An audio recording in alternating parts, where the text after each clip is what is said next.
Perry suffered more from our parents' lack of attention. She was an overachiever who tried to please through her intellect, and she felt totally shut off.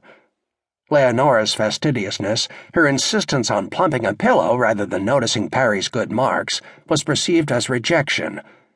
Perry's silent fury went into her books, while I was still possessed by unleashed energy. As much as I enjoyed my friendship with the kids from Catholic backgrounds, I was an outsider in that environment, too. I was looking for something to distinguish myself, to be noticed.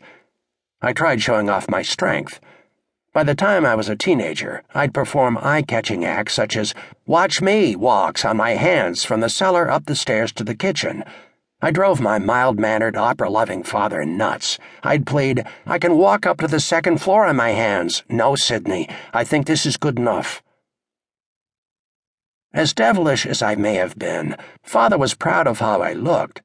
He'd comment at dinner to Mother in German, "Look at him, how handsome he is." And I began to think I was something. I wore corduroys and lace-up boots. Most kids had a corduroy coat with fake fur on the collar. I wore leather and possum. Perry didn't look like the all-American Sarah Lawrence girl either. She had curly hair, a good figure, and a warm smile. In Bronxville, a girl had to have a turned-up nose to be popular. Everyone in those years was nose-conscious. Mother had a rounded nose, Father had a straight one. I had a widow's peak and lots of hair. No glasses, thank God. They'd have called me Far Eyes. More fights. In Perry's case, she was not chosen to go to school proms. She was rejected by those boys in Bronxville. She had a crush on Dick Rossiter.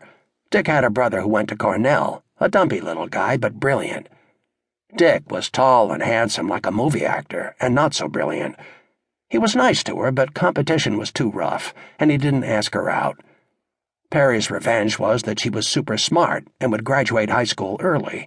From there, she'd go on to Skidmore College and graduate in 3 years. I admired the style of the men who lived in Bronxville, the commuters who were the advertising agents, big brokers, corporate lawyers, very social. Their daughters would make their debut at the Waldorf, the Plaza, and the coming-out cotillions. A few of them went to Bronxville High School, but the majority of the Bronxville children went to Lawrenceville or to Hanover and to prep schools. We didn't have good schools nearby. Though the Mudds, the Rickenbackers, were Mother's customers, and they adored Madame Leonora because they didn't have to get on a train and go into Lord and Taylor or to the Tailored Woman, it was an era when their kids were not interested in democratic social behavior. They saw us, of course, as tradespeople, and I was determined to live down the townie designation. The dude syndrome set in early. I enjoyed good clothes, and Mother allowed me to have charge accounts at A.G. Spaulding and Comstock Men's Haberdashery in Bronxville. I didn't violate that trust. I'd tell her, "I'm going down to Comstock's to buy trousers," or "I'm going to Spaulding's to buy football pads or hockey skates." And it was perfectly fine. It was Mother, not Dad, who taught me how to dress. "Keep it simple," was her motto. Her taste could be described as classic elegance, never flamboyant. Perhaps a handsome, colorful scarf or maybe a pin, not a lot of jewelry. One afternoon, Mother was giving a fashion show at the Bronxville Women's Club.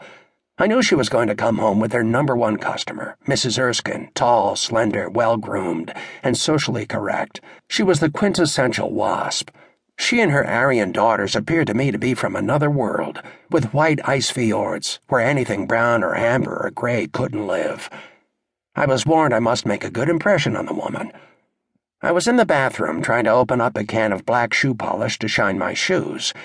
Somehow I slammed it onto the floor, where it blew up like a goddamn black firebomb, spattering all over the wall, on the rugs, on a piece of priceless tapestry. I was grabbing towels, running water in the bathtub, when my sister announced, "I'm going to tell Ma." I said, "You've got to help me clean up this mess." Perry said, "No, I'm going to call her and tell her what you did." I ripped the phone away from her, shoving my sister aside. Under certain circumstances, I had a vicious temper, with no intention of controlling it.